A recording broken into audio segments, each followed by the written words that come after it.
Chapter 1 Whispers from the Flare. The harsh red sun of Kepler 186f cast long, skeletal shadows across the ramshackle settlement of New Eden.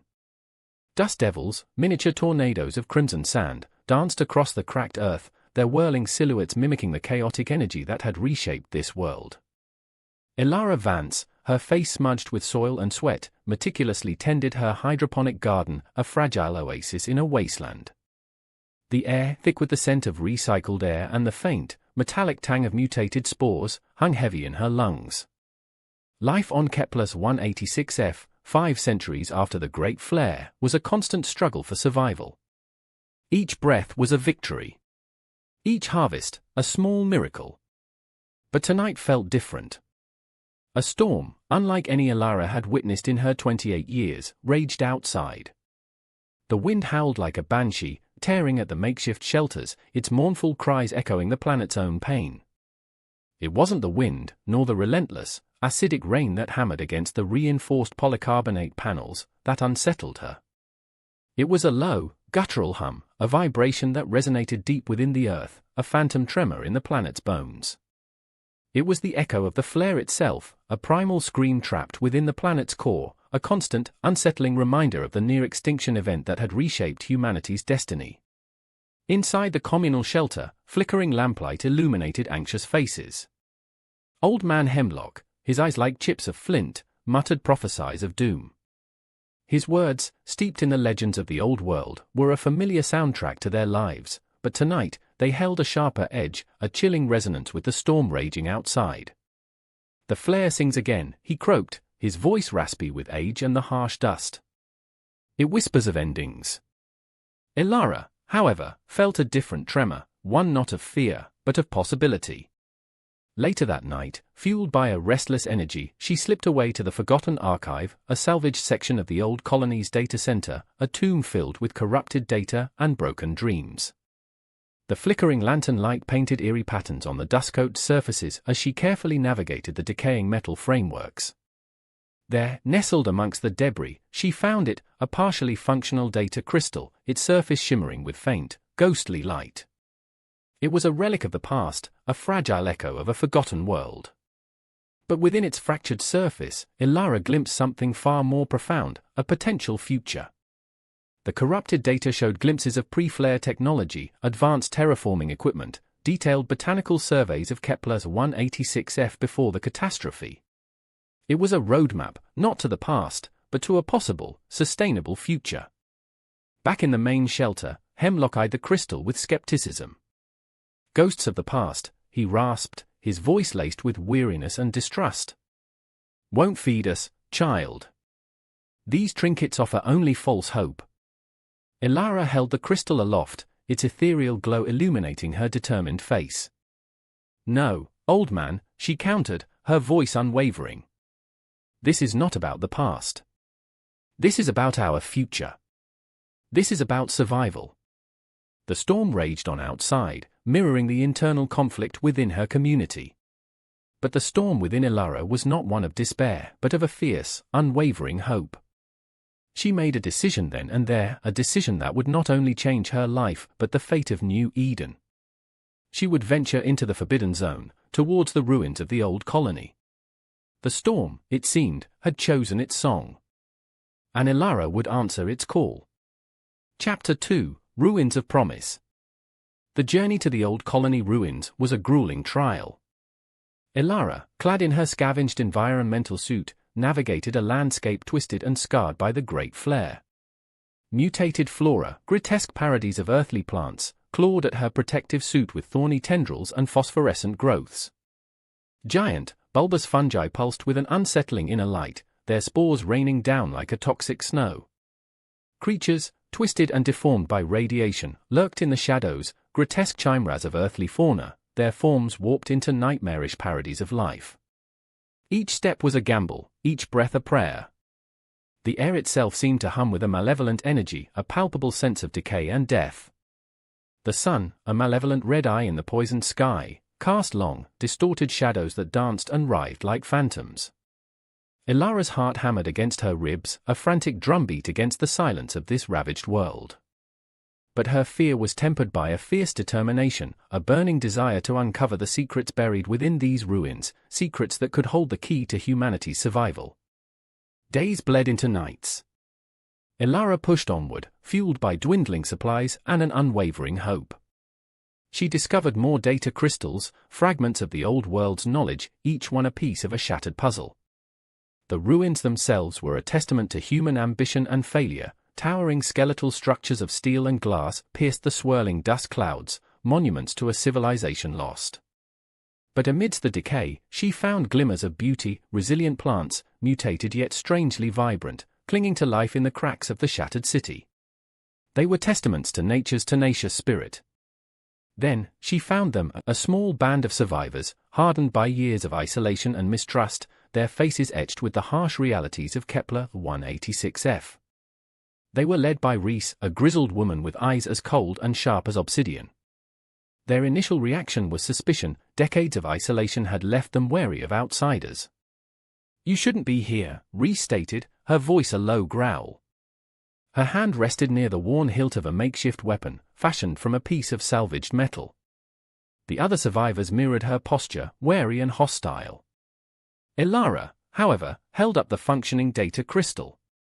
Its ethereal glow cut through the gloom, illuminating her face, her eyes burning with a passionate intensity. "I have something that could change all that," she said, her voice strained but resolute. "Knowledge. Technology. The chance to rebuild." Reese's expression remained guarded, but a flicker of curiosity crossed her features. The other survivors, initially hostile, began to whisper amongst themselves. The sight of the crystal, proof of a potential future, started to chip away at their ingrained distrust, their hardened skepticism. The chance of survival, even a slim one, was too tempting to ignore. Deep within a collapsed research facility, amid the rubble and the haunting silence, they found it, the core component of a terraforming device, half buried beneath tons of debris. It was damaged, scarred, and broken, but repairable. Hope, fragile as a newborn sprout in a harsh winter, flickered amidst the ruins. It wasn't a guarantee, but it was a chance. And in the heart of this desolate world, that was enough. Chapter 3, The Last Echo. Weeks bled into months. The makeshift workshop, a cavern carved into the ruins of the old colony's research facility, became a crucible of hope and despair. Elara, Reese, and their combined group, a motley crew of survivors bound by necessity and a shared dream, labored tirelessly, their collective knowledge bridging the technological chasm between a broken past and a potential future. The air was thick with the scent of ozone, burnt metal, and the constant hum of repurposed machinery. Their faces, smudged with grease and grime, reflected the relentless struggle. Setbacks were frequent. Power surges, born from the unpredictable energy grid, threatened to destroy their work.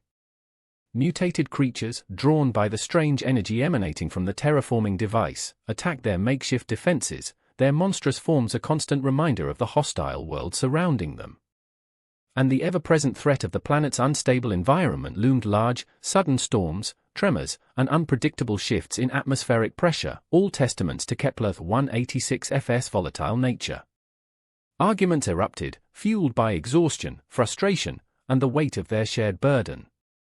But amidst the chaos, their cooperation, forged in the crucible of survival, proved stronger than their fears.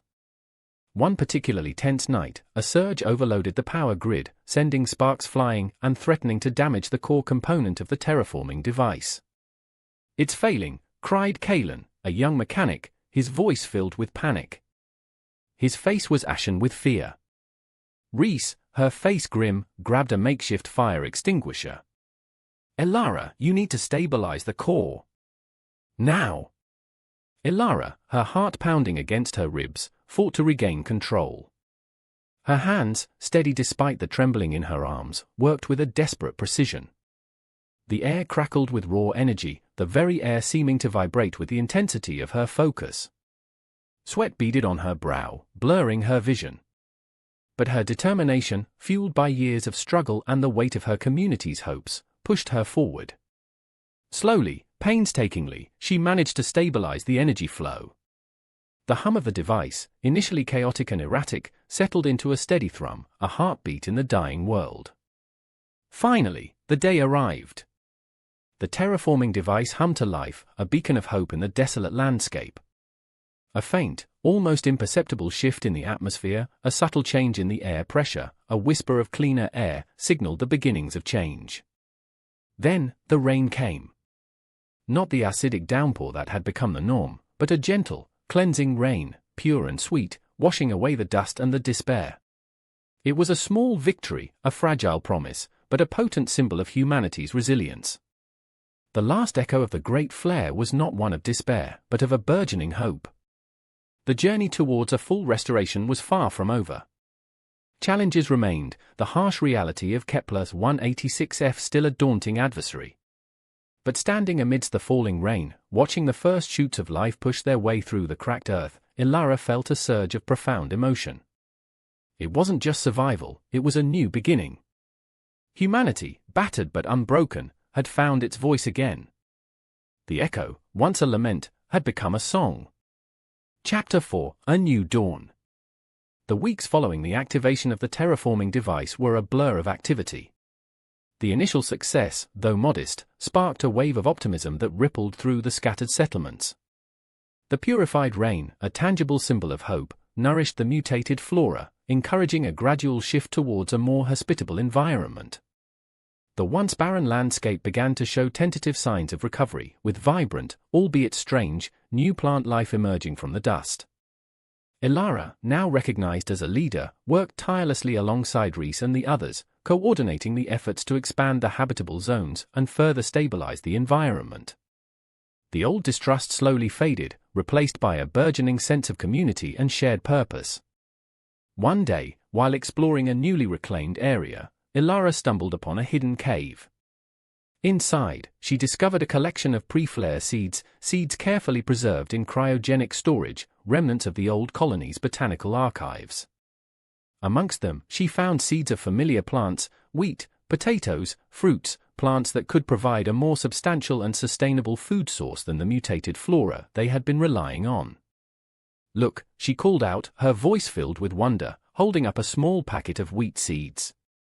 Reese, Kalen, and several other survivors gathered around, their faces reflecting a mixture of awe and disbelief. This could change everything," Reese whispered, her voice choked with emotion. The discovery revitalized their efforts. New fields were cultivated, greenhouses were built, and the knowledge accumulated from the pre-flare data crystals helped them navigate the challenges of growing familiar crops in the changed environment. It wasn't easy. The mutated wildlife still posed a threat, and the unpredictable weather patterns required constant adaptation. But now, there was a sense of purpose beyond mere survival. They were not just clinging to existence, they were actively building a future. One evening, as the newly formed community gathered around a bonfire, bathed in the warm glow of the setting red sun, Ilara looked out at the faces of her fellow survivors. They were still scarred by the past, their faces etched with the hardships they had endured.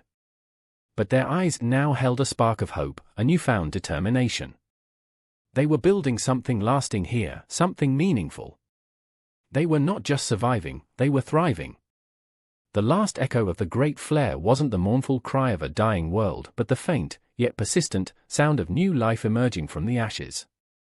It was the testament to humanity's resilience, ingenuity, and the unyielding power of hope.